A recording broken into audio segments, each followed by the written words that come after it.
झारखंड के विधानसभा चुनाव के पहले चरण के मतदान की जिसको लेकर क्या कुछ ताजा जानकारी है, सब बताते हैं आपको। झारखंड विधानसभा चुनाव के पहले चरण के लिए पोलिंग पार्टियां मतदान केंद्रों के लिए रवाना हो चुकी हैं। 13 नवंबर को 15 जिलों की 43 सीटों पर वोट डाले जाएंगे। इसके लिए 683 उम्मीदवार चुनाव मैदान में हैं, जिनमें से 73 महिला हैं। मुकाबला इंडिया गठबंधन और एनडीए के बीच है। सत्ताधारी गठबंधन की बात करें तो चुनाव मैदान में जेएमएम के 23 उम्मीदवार हैं। वहीं कांग्रेस ने 17 सीटों पर प्रत्याशी उतारा है, जबकि 5 सीटों पर आरजेडी के उम्मीदवार हैं, जिनमें से 2 इंडिया गठबंधन के उम्मीदवारों के खिलाफ हैं। एनडीए की तरफ से 43 में से 36 सीटों पर बीजेपी के उम्मीदवार हैं, जबकि आजसू के 4, जेडीयू के 2 और लोक जनशक्ति पार्टी रामविलास के 1 उम्मीदवार हैं। चुनाव में कई दिग्गजों की किस्मत दांव पर लगी है।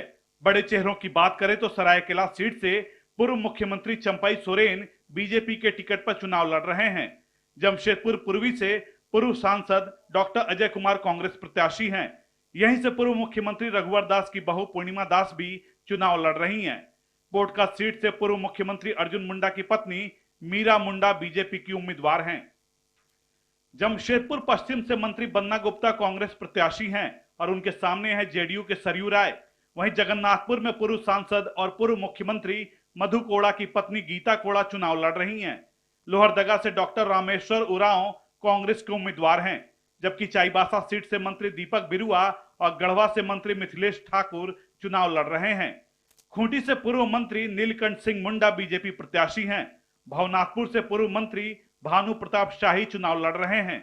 बड़कागांव से अंबा प्रसाद कांग्रेस के उम्मीदवार हैं। घाटशिला से चंपाई सोरेन के बेटे बाबूलाल सोरेन बीजेपी प्रत्याशी हैं। रांची में मुकाबला बीजेपी के सीपी सिंह और जेएमएम की महुआ माझी के बीच है, जबकि हटिया से बीजेपी के नवीन जायसवाल उम्मीदवार हैं। पहले चरण में जिन 43 सीटों पर वोटिंग होनी है, 2019 में उनमें से जेएमएम ने 17 सीटों पर जीत दर्ज की थी, जबकि 13 सीट बीजेपी जीती थी। यानी 43 में से 30 सीट इन दोनों पार्टियों के खाते में आई थी। वहीं कांग्रेस को 8 सीटें मिली थी और 1 सीट तब बाबूलाल मरांडी की पार्टी जेवीएम के हिस्से में आई थी। 3 सीट ऐसी है जिस पर राज्य गठबंधन के बाद बीजेपी कभी नहीं हारी। ये सीट है रांची, काके और खूंटी। तो सरायकेला ऐसी सीट है जिस पर अब तक जेएमएम की जीत होती रही है। मतदान सुबह 7 बजे से शुरू होगा। 43 विधानसभा सीटों के लिए 15,344 बूथ हैं, जबकि मतदाताओं की संख्या 68 लाख से ज्यादा है। शांतिपूर्ण और निष्पक्ष चुनाव के लिए निर्वाचन आयोग ने बड़ी तैयारी की है। सभी मतदान केंद्रों से वेबकास्टिंग की सुविधा होगी। इसके जरिए बूथों पर नजर रखी जाएगी। मुख्य तौर पर मुकाबला बीजेपी और जेएमएम के बीच है, तो कांग्रेस की भी अग्नि परीक्षा है। माना जा रहा है कि पहले चरण में जो बाजी मारेगा, सत्ता उसी के हाथ में आएगी। ब्यूरो रिपोर्ट, कशिश न्यूज।